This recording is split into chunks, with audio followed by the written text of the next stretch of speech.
Do you want to make keepsakes or sentimental gifts? Make or DIY pin buttons with me. Prepare some patterns you like first.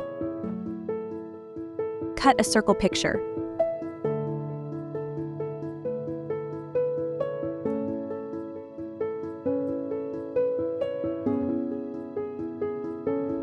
Let's start to press a pin button.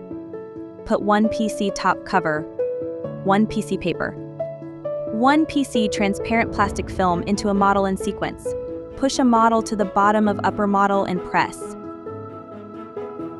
Place the gasket into B model. Make sure that zigzag is up. Then place metal pin backing on the gasket.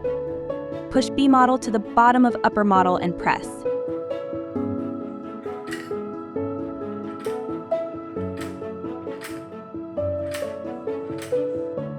Put 1 PC top cover, 1 PC paper, 1 PC transparent plastic film into a model in sequence.